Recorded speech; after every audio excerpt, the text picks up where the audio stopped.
Shalom. Perang, perang, perang.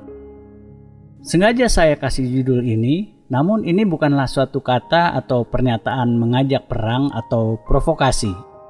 Tetapi maksud dari judul ini adalah ingin memberi pemahaman kepada kita umat Kristen, baik sebagai anggota jemaat biasa dan bagi para pelayan Tuhan.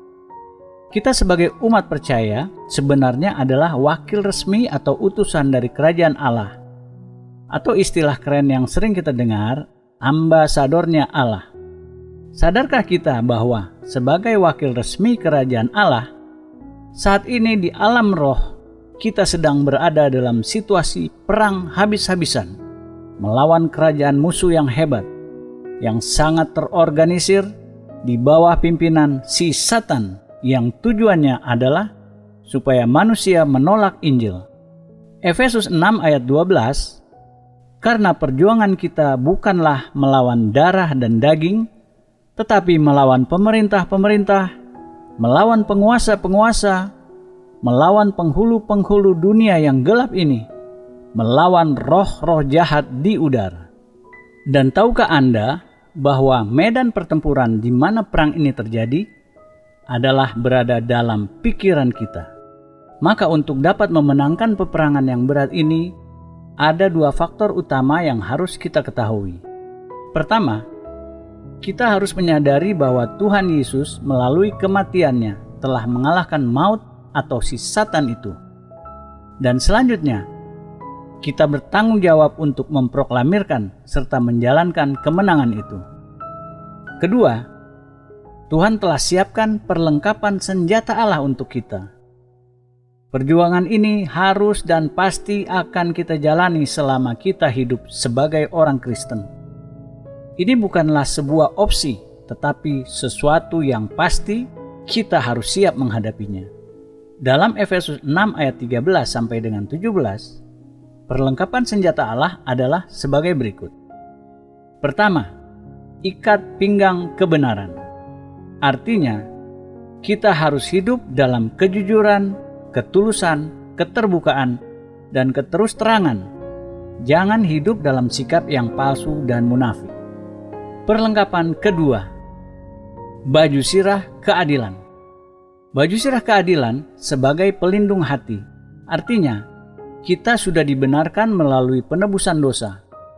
Alkitab mengindikasikan bahwa hati adalah bagian terpenting dalam diri dan hidup manusia, seperti dikatakan oleh Salomo dalam Amsal 4 ayat 23, jagalah hatimu dengan segala kewaspadaan, karena dari situlah terpancar kehidupan. Apa yang ada di dalam hati kita menentukan arah hidup kita dan dapat menghasilkan kebaikan atau kejahatan. Perlengkapan ketiga, kasut kerelaan untuk memberitakan Injil.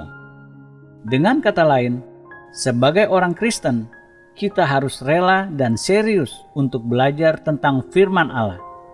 Kita harus memiliki pengertian yang cerdas tentang Injil, sehingga kita dapat menyampaikan pesan Injil secara cermat, akurat, dan tepat guna kepada orang lain.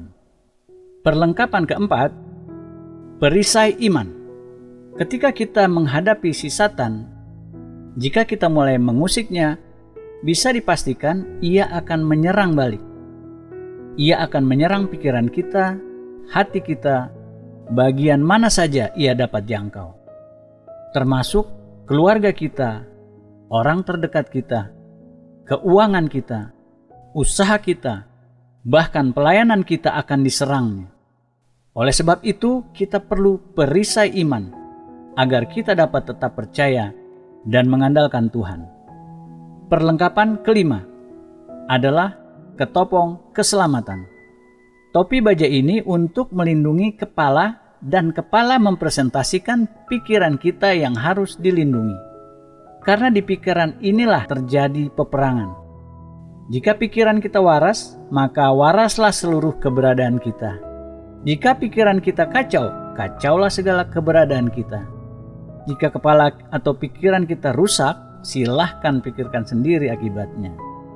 Maka itu perlunya kita memiliki ketopong keselamatan. sehingga kepala dan pikiran kita aman terlindungi, sehingga kita bisa mengendalikan dan memenangkan peperangan itu. Perlengkapan keenam adalah pedang roh. Pedang roh adalah perlengkapan utama yang adalah firman Allah. Tanpa firman Allah, kita tidak punya daya untuk mengusir Satan. Jika kita mengenakan 5 perlengkapan di atas, kita mungkin bisa mencegah Satan melukai kita. Tetapi kita tidak bisa mengusir atau mengalahkan dia. Ibrani 4 ayat 12, sebab firman Allah hidup dan kuat dan lebih tajam daripada pedang bermata dua manapun. Ia menusuk amat dalam sampai memisahkan jiwa dan roh, sendi-sendi dan sumsum. Inilah dahsyatnya pedang roh yang dari Tuhan. Ketika Yesus dicobai oleh iblis, selalu Yesus mengkantar dengan firman Tuhan dengan berkata, "Ada tertulis." Ketika kita mengucapkan firman, maka itu menjadi pedang yang bermata dua untuk menaklukkan ego kita dan juga untuk menaklukkan si jahat itu. Jika kita mengenakan dan menggunakan seluruh perlengkapan pelindung yang telah Allah sediakan, maka kita secara total terlindungi dari kepala sampai telapak kaki. Namun ada satu bagian yang tidak terlindungi. Itu adalah bagian belakang kita. Ini sangat penting dan memiliki 2 aplikasi. Pertama, jangan pernah memberi bagian belakang kita kepada Satan. Karena jika kita memberi dia kesempatan, ia akan melukai kita di bagian yang tidak terlindungi tersebut. Dengan kata lain, janganlah berputus asa. Jangan pernah berbalik dan berkata, "Sudah cukup, saya tidak bisa menghadapinya. Saya tidak mampu lagi." Ini sama dengan memberikan bagian belakang kita yang tidak terlindungi kepada Satan, dan dia akan mengambil kesempatan itu untuk melukai kita.